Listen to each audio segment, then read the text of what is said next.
Hey Libras, happy June.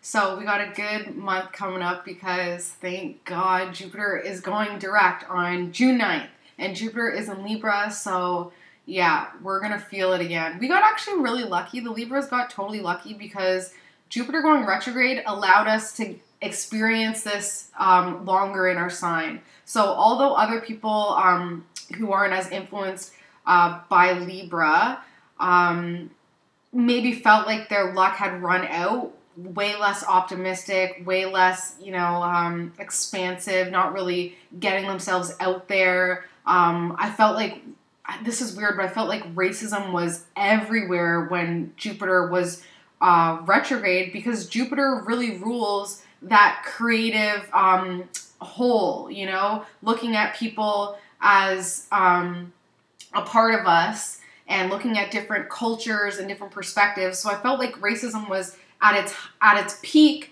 recently because of it. But obviously I'm a black person looking out, so for me it's a little bit easier to kind of pick up on those cues.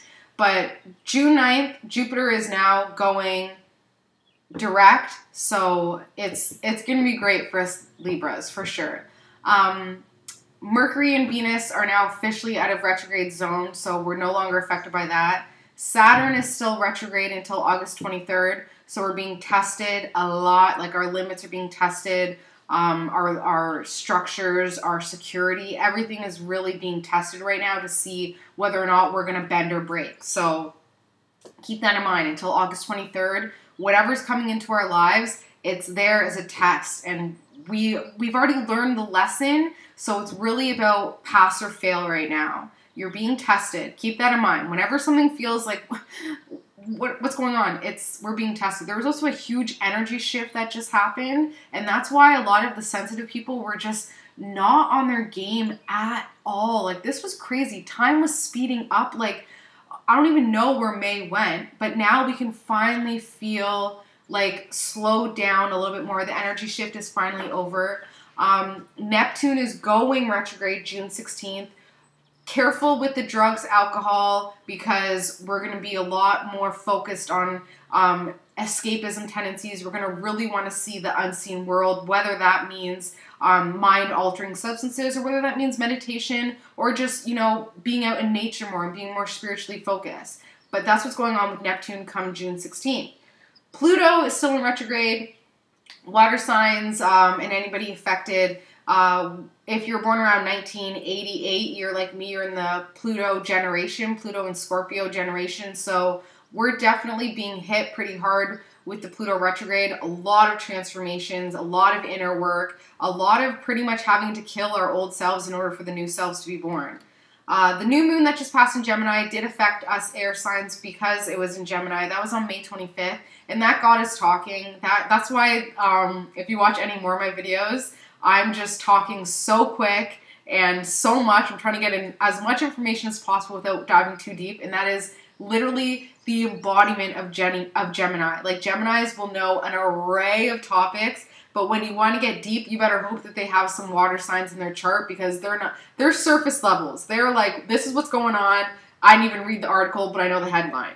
Okay, full moon in Sagittarius on June 9th. So the full moon is the same day that Jupiter goes direct. So June 9th, I have great feelings about. Please send me a message or hit up the comments and just let me know how June 9th works for you Libras, because June 9th, around that time, is going to be really great. We're really going to be able to let go of any non-positivity, non-optimism.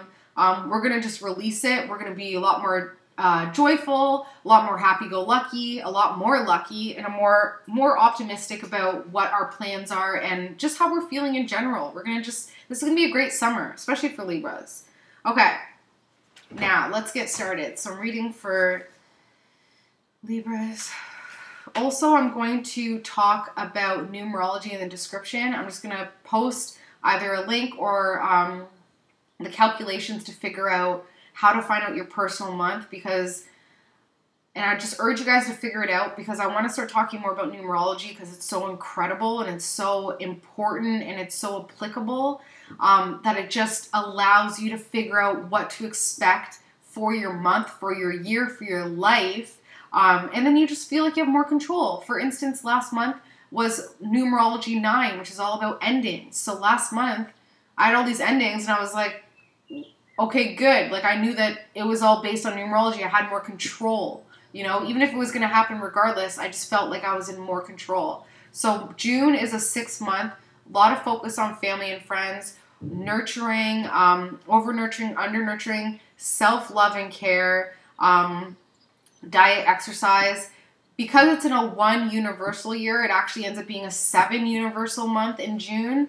So, a lot of inner work when it comes to how we're nurturing our family and friends. We're going to be more introspective, being like, why do I put so much love there and not here? Why do I put so much attention there? And whatever. It's going to be an inner working thing. So just keep that in mind. Okay.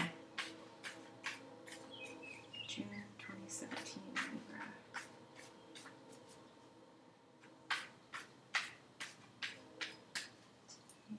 June 2017. Okay. Libra, June 2017.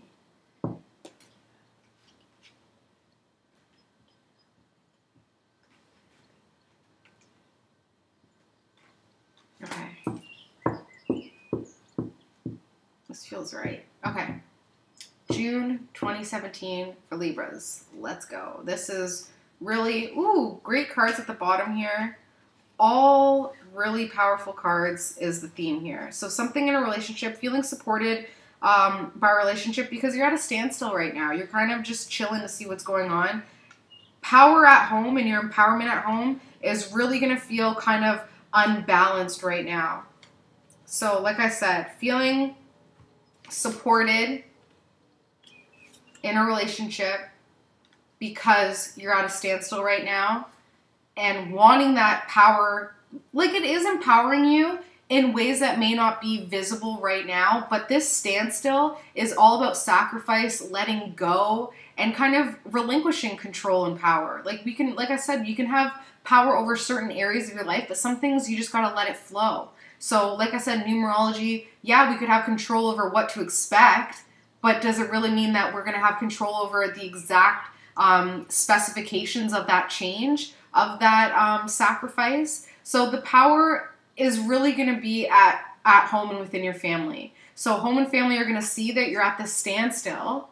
They're going to see that you're being supported in your partnership. And that actually is giving you a lot of power because Libras are nurturers. They are supporters. They are in a relationship for love. And because of that, you actually are giving and receiving power. You're giving and receiving power to your partner so that they can support you while you're at this standstill right now, okay? And it actually is incredibly balanced. It makes me think about what I learned in when I was in school for legal studies. Was the first time that alimony, like that case when alimony started out. So it was a woman who worked on a farm and they had this farm and all this land, and she did a lot of the farm work that brought in a lot of the revenue. But when she wanted to divorce her husband, who also worked with her, she lost everything. She lost the farm. She lost rights to the land. She lost her livelihood just by divorcing her husband, who everything was in his name.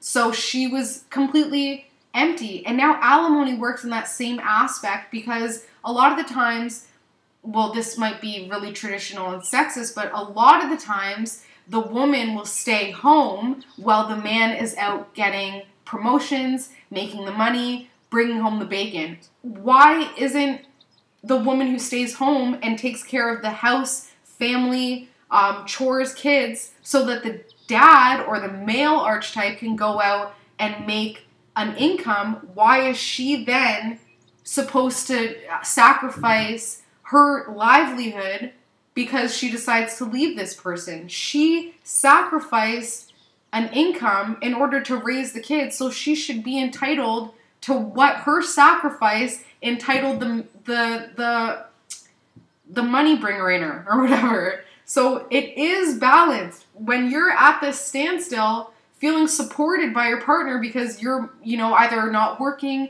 or you're figuring out what you want to do, or you're not bringing in as much money as you had hoped, whatever, it is still balanced because you have that authority at home. You're gaining power from home. So don't think that, you know, you're not supporting, you're not contributing. You absolutely are, as long as you're contributing in other ways. I was just talking to this medium she made it all so clear to me, because for me, I need balance. So if I'm not working and going out there and getting what I need to do, I get home and I just veg on the couch. You know what I mean? Or I don't do anything. I won't do anything at home because I'm not feeling the balance at work. So I just do nothing.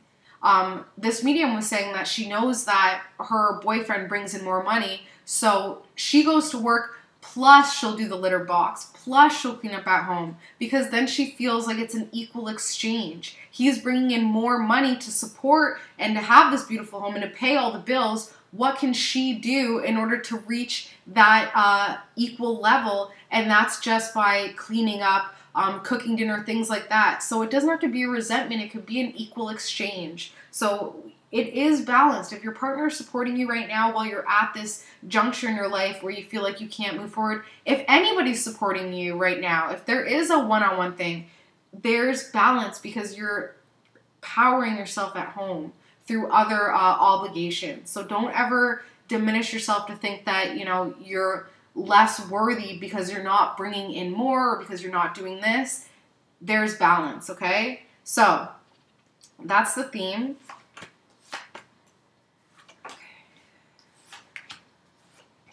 Okay.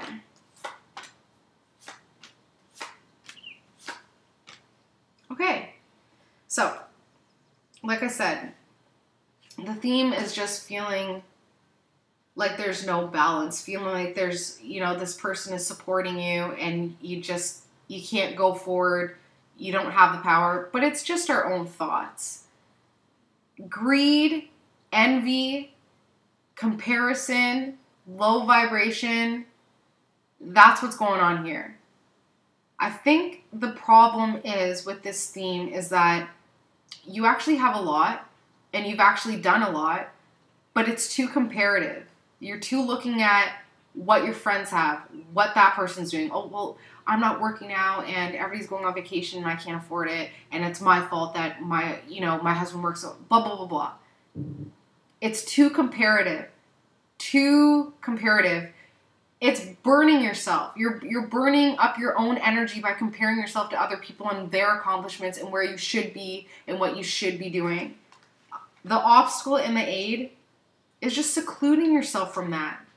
Taking out all of the influences of what whoever is going to be thinking about you, whoever is judging you, because Libras get a lot of judgment because they put out a lot of judgment. They're the judges of the zodiac. So because, like, for instance, I'll just see a girl walking down the street and I'll judge her outfit. Like, that's how I try to put my Libra out there. I'm like, okay, I like that outfit. I don't like that outfit, whatever. Because we're constantly judging, we get a lot of judgment back.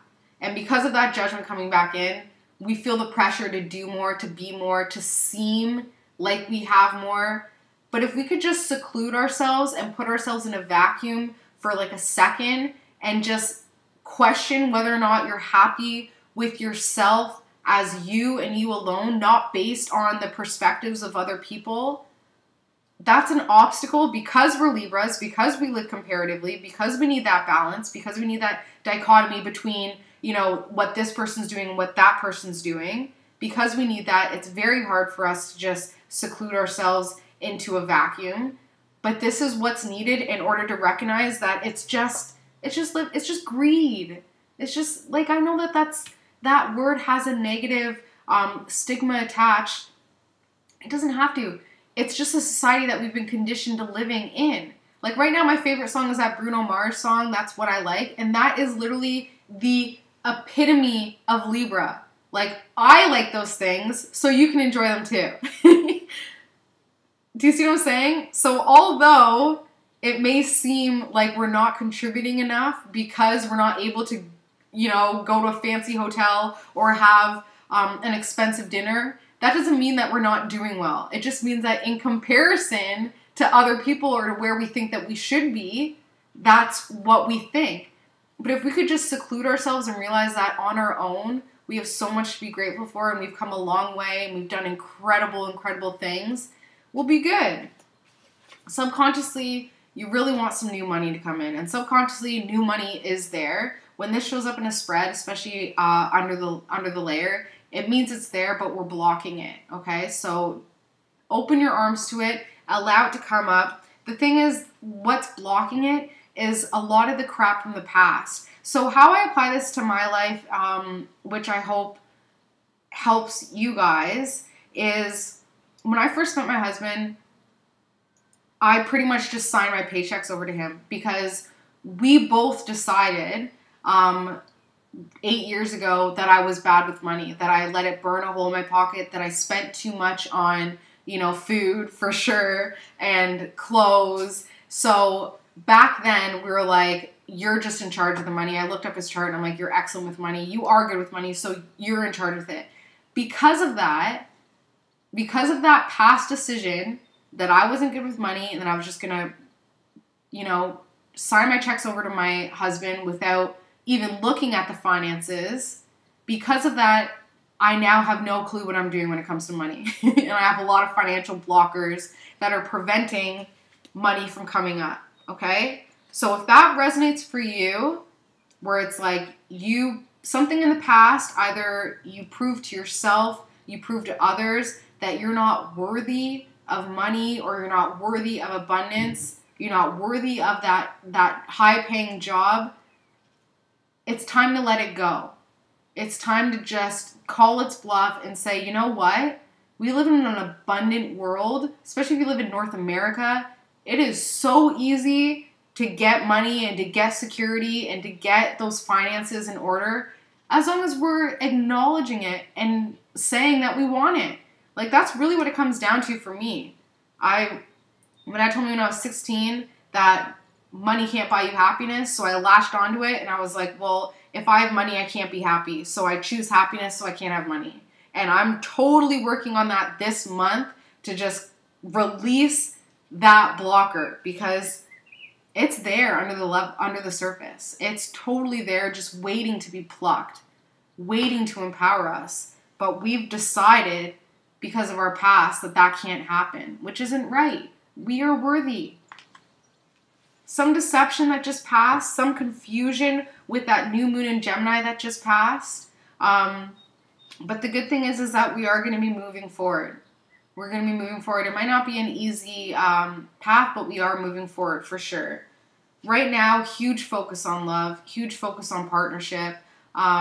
Really just focus on that. Like I said, like it's your responsibility to your partner, to your home and family. More of a focus on love than it is on finances right now. More of a focus on love when it comes to empowerment, which is great. Family and friends doing well, really getting their feet wet, getting their whimsy, fancy freeness, trying to focus on their foundation, trying to focus on what's going to build them up. But right now they've got a lot of thoughts going, so just help them through that. Hope and fear. Just like the Virgo, hope and fear is feeling like if you didn't have these thoughts, where would that leave you? For me, this totally resonates because, like I said, I realized that I have the thought that, money can't buy happiness. So I'm actually terrified that if I was to get successful, I wouldn't be happy anymore. And that's brutal. So it's really just our own thoughts, our own inner work that needs to be cleared in order to move forward. Because something new is coming in, and it's a good thing. New job, new power, new empowerment. It's coming in, and it's an excellent, excellent thing. So congrats. I'm a Libra too, so a lot of the times you guys kind of get more of a backstory and more of an emotional attachment to the reading, because it always seems, of course, resonate for me in my life right now. And I do try to do it from a lens of like an impartial, unbiased lens, but that can be incredibly difficult when you're a Libra. And I know that I needed this reading this month because I've been going through some changes. Okay. I'm just really looking forward for Jupiter to go direct because that's really going to bring some happiness and some lightheartedness back in. And the card that popped out for the Indigo Libras and for you guys in general is that you already know. You already know how to birth this creation. You already know how to birth your power. You already know, so let it come out. Let it release it, okay? That is all that I have for you, Libras. I really hope that that helped. Going forward, like I said, try to incorporate numerology because it's a game changer. And numerology has just made everything so clear. And I really want to start doing more videos that are numerology heavy. So I urge you guys to take a look at it because it's a game changer. Love you guys. Have an amazing June. I will see you in July, and hopefully we'll be outside because it'll be nicer then. Love you guys so much, and have a great one. Bye.